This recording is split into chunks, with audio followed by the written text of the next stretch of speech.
Nak, bangun nak, udah siang, nanti terlambat loh. Iya, Bu. Duh, masih ngantuk nih. Tunggu 5 menit lagi dah. Assalamualaikum warahmatullahi wabarakatuh. Perkenalkan, nama saya Asri Agus Susanto dengan NIM 226012411067 dari kelas PJKRD. Di sini saya akan memenuhi tugas UAS pertumbuhan dan perkembangan peserta didik dengan tema kecanduan game. Kecanduan game online merupakan salah satu masalah yang mendapat perhatian dari masyarakat luas. Remaja merupakan kelompok usia terbanyak yang mengalami permasalahan terhadap penggunaan game online.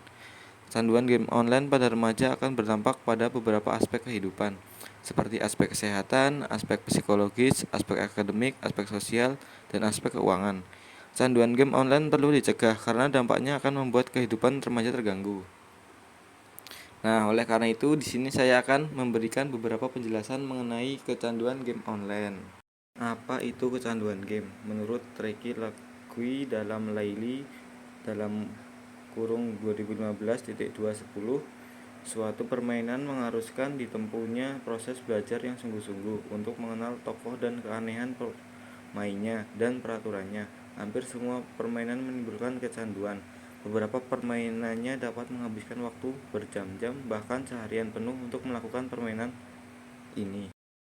Lalu jenis-jenis game online. Menurut Setiawan dan Kurniasari dalam kurung 2014.221 menyebutkan macam-macam game online antara lain, yaitu yang pertama shooter game. Shooter game adalah permainan yang berjenis tembak-tembakan, yang contohnya seperti Counter Strike dan Point Blank. Yang kedua yaitu adventure game. Adventure game adalah game yang memiliki konsep petualangan, contohnya seperti Mario Bros dan Sonic.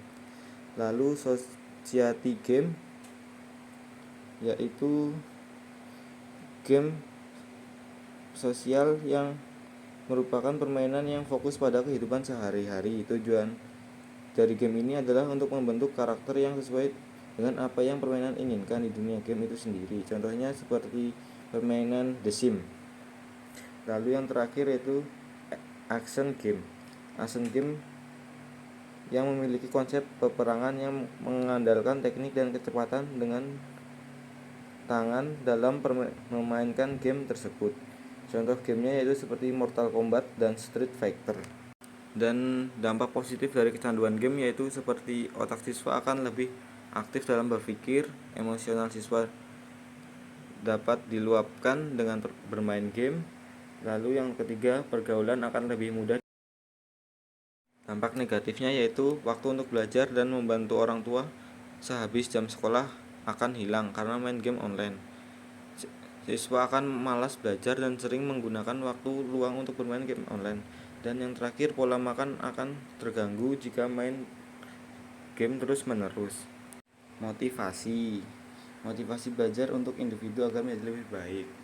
Menurut Rohmalia, dalam kegiatan belajar, motivasi dapat dikatakan sebagai keseluruhan daya penggerak di dalam diri siswa yang menimbulkan, menjamin kelangsungan dan memberikan arah kegiatan belajar sehingga diharapkan tujuannya tercapai.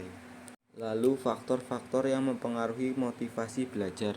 Menurut Samsu Yusuf menyebutkan faktor-faktor yang mempengaruhi motivasi belajar yaitu 1.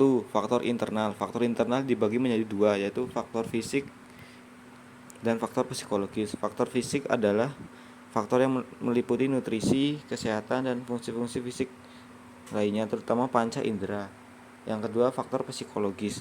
Faktor psikologis yaitu faktor berhubungan dengan aspek-aspek yang mendorong atau menghambat aktivitas belajar pada siswa. Lalu yang kedua yaitu faktor eksternal. Faktor eksternal dibagi menjadi 2, yaitu faktor non-sosial dan faktor sosial. Faktor non-sosial yaitu faktor yang meliputi keadaan udara, waktu, tempat, dan sarana, prasarana atau fasilitas belajar. Faktor sosial adalah faktor manusia baik yang hadir secara langsung maupun tidak langsung.